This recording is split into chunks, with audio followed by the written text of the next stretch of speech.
Can you give us a sense of when you think that ceasefire will start, sir? Well, I hope by the beginning of the weekend. I mean, the end of the weekend. At least my national security advisor tells me that we're close. We're close. It's not done yet. But my hope is by next Monday, we'll have a ceasefire. And he's standing next to Seth Meyers because he was doing a hit with him, a segment. I mean, it's just a lot more things we could say here, but just the emotional intelligence to know you probably should put down the ice cream cone. Senator Santorum, it's astounding to me. Yeah, attempting to eat the ice cream while answering the question and looking somewhat just feeble. I mean, it's just no other word to describe it.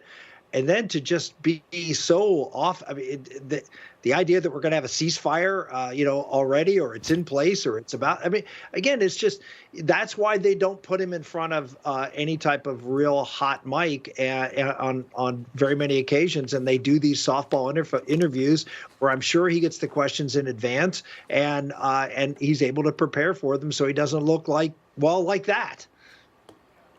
Yeah, really. It is just another moment here that I think is going to really be seared into voters' minds again. And tomorrow we'll see Hunter on the Hill. So it's going to be another maybe bad day for Biden and his family. No. Anytime we're talking Hunter, It's not a good day. We'll get out the popcorn for that, speaking of snacks. Now, let's talk about Nikki Haley. We were covering South Carolina together and watching her speech where she came out and said, she's not going to give up, that she kind of tried to spin it where it's not a small segment of folks who don't want to see a rematch. Here's another talking point she's doubling down on, saying why President Trump should not be the nominee. Let's play this. I revere his record. I mean, what he's done in 3 years has been a masterclass, close to 15 million jobs. That's 8 times more than the last 3 Republican presidents combined. The economy is booming, inflation is cooling. That's Governor Gavin Newsom, not Nikki Haley, but that's important that we were able to get to that as well. She was talking about red flags.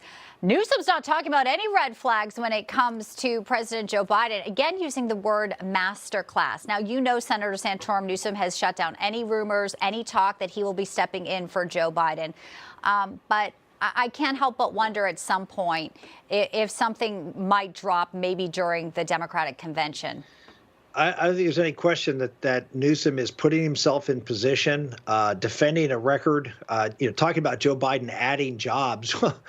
We were coming out of a forced government lockdown of the economy. Any president was going to add jobs. These are just ridiculous assertions. The economy, by every estimate, you look at people's perception, is not doing well, particularly for the people who were hurt most by the COVID lockdowns, those who are lower and middle income Americans who are really being harmed by inflation. So he can make the pitch, and he's doing it. He's being the good soldier. He's teeing himself up for a potential switcheroo at the convention. But the bottom line is they're sort of stuck with Joe Biden until Joe Biden decides he doesn't want to do it. I don't think you can force him out.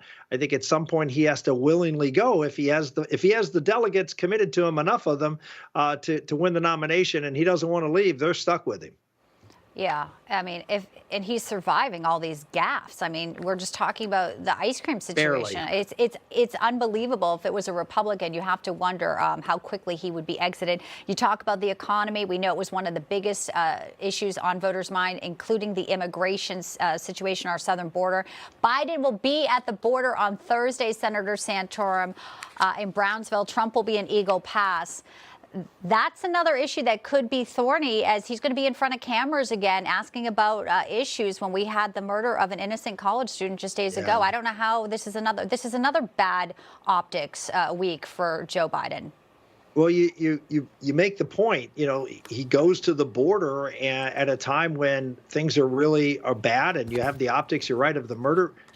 But you could have said that for the last 2 years. There really was no good week to go to the border. I mean, you can say it's missed time to go now, but it would have been missed time to go last week for a whole bunch of other border stories.